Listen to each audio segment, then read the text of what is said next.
বিসমিল্লাহির রহমানির রহিম।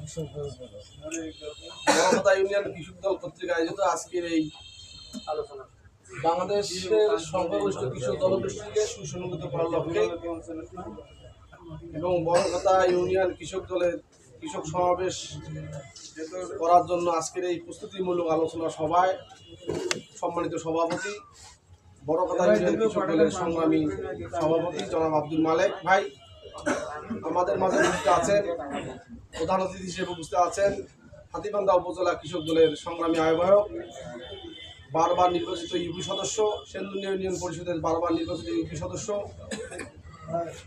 জননেতা জনাব আমিনুর রহমান ভাই। আমাদের মাঝে উপস্থিত আছেন হাতীবান্ধা উপজেলা কৃষক দলের সিনিয়র যুগ্ম আহ্বায়ক জনাব রশিদুল ইসলাম ভাই। উপস্থিত আছেন সেন্দুনিয়া ইউনিয়ন কৃষক দলের সংগ্রামী সভাপতি জনাব জহুর ইসলাম ভাই, সাধারণ সম্পাদক আব্দুল আলিম ভাই এবং মধ্যমণি ইউনিয়ন কৃষক দলের সংগ্রামী সভাপতি জনাব রুস্তম ভাই সহ বিএনপির আহ্বায়ক কমিটির সদস্যবৃন্দ এবং বড়কথা ইউনিয়ন কৃষক দলের সংগ্রামী সাধারণ সম্পাদক আমেজ আলী ভাই এবং আমার সামনে উপস্থিত বড়কথা ইউনিয়নের কৃষক দলের ভাইরা সবাইকে হাতীবান্ধা উপজেলা কৃষক দলের পক্ষ থেকে অভিনন্দন। আপনারা জানেন শহীদ রাষ্ট্রপতি জিয়াউর রহমান 1980 সালের 30 ডিসেম্বর বাংলাদেশের যে আজকে এই কৃষক দল, এই কৃষক দলটা উনি 1980 সালের 30 ডিসেম্বর এই কৃষক দল নামে একটা সংগঠন উনি তৈরি করেছিলেন। উনি এই কৃষক সংগঠন তৈরি করার মাধ্যমে উনি চিন্তা করেছিলেন বাংলাদেশের যেহেতু 80% মানুষ কৃষিকাজের সাথে জড়িত, এই জন্য উনি কৃষক দল সংগঠিত করার মাধ্যমে উনি কৃষক দলকে কীভাবে বাংলাদেশের কৃষি ব্যবস্থাকে কীভাবে এগিয়ে নেওয়া যায় এবং বাংলাদেশের কৃষক মানুষকে কিভাবে সমাজের মধ্যে এবং তাদের যে চাওয়া পাওয়াগুলো, তাদের যে সমস্যাগুলো কিভাবে সমাধান করা যায় সেই লক্ষ্যে উনি কাজ করেছিলেন। সেজন্য উনি নিজেই আপনাদের মাঝে যারা বয়োজ্যেষ্ঠ আছেন তারা জানেন উনি নিজেই খাল খনন করেছিলেন। উনি চায়না থেকে এই শ্যালো মেশিন নিয়ে এসে আপনাদেরকে উপহার দিয়েছিলেন, আমাদের পূর্ববর্তী জেনারেশনকে উপহার দিয়েছিলেন এবং নিজে শ্যালো মেশিন স্টার দিয়ে শিখিয়ে দিয়েছিলেন যে কীভাবে শ্যালো মেশিন স্টার দেওয়া যায়। এবং চায়না থেকে উনি এই চায়না বীজ এনে আমাদেরকে বাংলাদেশের মানুষকে এরি ধানের যে আবাদ, সেই আবাদটা উনি চালু করেছেন শহীদ রাষ্ট্রপতি জিয়াউর রহমান। এবং বাংলাদেশের যে খাদ্য সমস্যা, শেখ মুজিবুর রহমান 1971 সালের 2074 সালে যে দুর্ভিক্ষ ছিল, সেই দুর্ভিক্ষে যে মানুষ আর কুকুরে একে ড্রেনে বসে যে খাবার খেয়েছে, আমাদের কুড়িগ্রামের যে বাসন্তী আমাদের একজন মহিলা ছিল, উনি যে জাল পরে যে ওনার লজ্জা নিবারণ করেছে, সেটাকে উদ্ধারের জন্য উনি খাদ্যে স্বয়ংসম্পূর্ণ করার জন্য উনি সাথে কিন্তু এই কাজগুলো করেছিলেন। শহীদ রাষ্ট্রপতি জিয়াউর রহমান শুধু খালে খনন করেন নাই, উনি কৃষকের সমস্যা সমাধানের জন্য টেকনাফ থেকে তেঁতুলিয়া, রূপসা থেকে পাতুরিয়া উনি নিজে ছুটেছিলেন। উনি এই বাংলাদেশকে একটা স্বনির্ভর বাংলাদেশ করার জন্য উনি নিজেই পরিশ্রম করেছিলেন। সেই লক্ষ্যে ওনার মৃত্যুর পর 1981 সালে উনি যখন মারা যান, ওনাকে যখন হত্যা করা হয়, এই আমাদের প্রতিবেশী রাষ্ট্র ভারতের সেই কুচক্রী মহল এবং বাংলাদেশের কিছু দালাল তাদের ষড়যন্ত্রে শহীদ রাষ্ট্রপতি জিয়াউর রহমানকে 1981 সালে 30 মে চট্টগ্রামে সার্কিট হাউসে ওনাকে হত্যা করা হয়। ওনাকে হত্যা করার পর এই স্বৈরাচার রাষ্ট্রপতি ইরশাদ এদেশের ক্ষমতার মসনদে বসে। তখন আমাদের আজকের এই দেশনেত্রী বেগম খালেদা জিয়া একজন সাধারণ গৃহিণী মানুষ ছিলেন।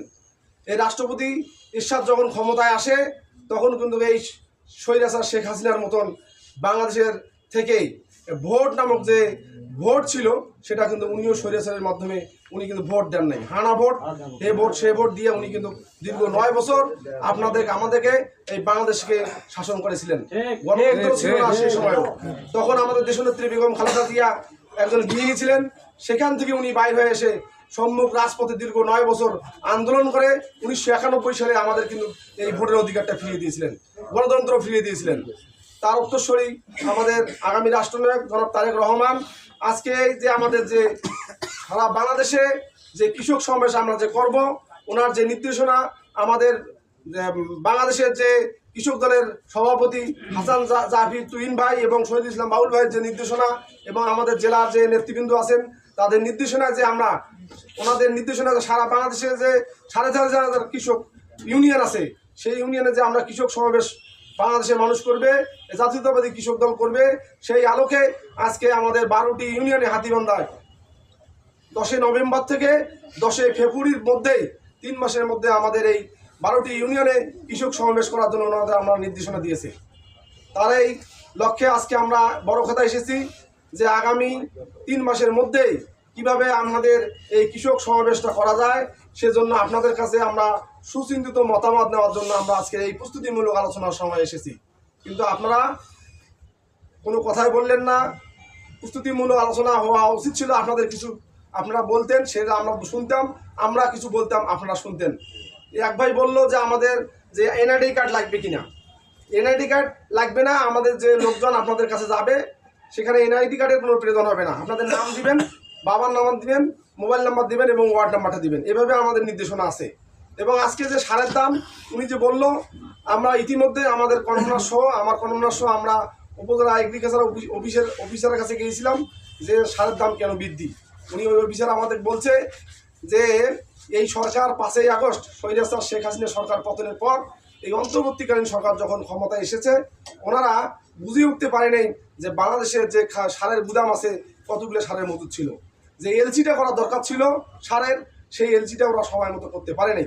তবে ওনারা আমাদেরকে ইতিমধ্যে জানাইছে যে বাংলাদেশ সরকার যে অন্তর্বর্তীকালীন সরকার আছে ওনারা এলসি অলরেডি করছে। এটাকে এলসি করতে সময় লাগে, এটা সার নিয়ে আসার একটা সময়ের ব্যবস্থা সময় লাগবে। এই জন্য আগামী মাস থেকেও ইনশাল্লাহ আমরা মনে করি যে বাংলাদেশের সারের যে সংকট, সেই সংকট আর থাকবে না, সারটা মনে স্বাভাবিক অবস্থায় ফিরে আসবে। আপনারা জানেন যে বর্তমান যে সরকার ক্ষমতায় আছে এটা কিন্তু বিএনপি সরকার না। তারপরেও আমরা এবং আমাদের যে নেতৃবৃন্দ সব সময় এই কৃষকের কথা বলতেছে। আমাদের যে অ্যাক্টিং চেয়ারম্যান জনাব তারেক রহমান, উনি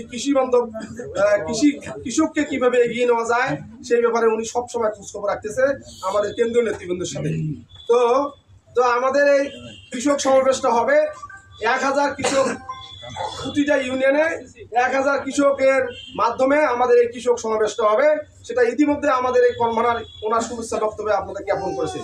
তো এই 1000 কৃষক সমাবেশটা 1000 লোকের যে কৃষক সমাবেশটা হবে সেখানে নারী পুরুষ উভয় থাকবে, যেহেতু বাংলাদেশের অর্ধেক নারী। কোনো কালে একা হয়নি কো জয়ী, পুরুষের তরবারি প্রেরণা দিয়েছে, শক্তি দিয়েছে বিজয় লক্ষ্মী নারী। কারণ আমাদের কোনো কিছু করতে হলে এই নারীরও দরকার আছে, কারণ বাংলাদেশের অর্ধেক নারীরাই আমাদের একটা সমাজের একটা অংশ, তাদের মতামতেরও আমাদের দরকার আছে। তো 1000 কৃষকের মধ্যে আমাদের 200 কৃষক থাকবে। যদি 1500 কৃষক হয় তাহলে 300 জন আমাদের থাকবে। এই ইউনিয়নের বিএনপি, যুবদল, কৃষক দল, স্বেচ্ছাসেবক দল, মহিলা দল, ওলামা দল, জিয়া পরিষদ, এই সমস্ত তারা থাকবে। আর বাকি যে 800 লোক থাকবে তারা আমাদের সাধারণ কৃষক। সেখানে আওয়ামী লীগ মনা কৃষক হইতে পারে, বিএনপি মনা কৃষক হইতে পারে, জামাত ইসলাম মনা কৃষক, মানে সব যে সংগঠন করে করুক। আমাদের এখানে করার উদ্দেশ্য হচ্ছে, তারেক রহমানের এই কৃষক সমাবেশ করার উদ্দেশ্যই হচ্ছে যে কৃষকের যে সমস্যাগুলো, সেই সমস্যাগুলো আপনারা ওই কৃষক সমাবেশে আমাদেরকে বলবেন। সেই সমস্যাগুলো আমরা কোর্ট করে আমরা জেলাকে দেবো, জেলা আবার কেন্দ্রে দিবে, কেন্দ্র আবার তারেক রহমানের কাছে উপস্থাপন করবে।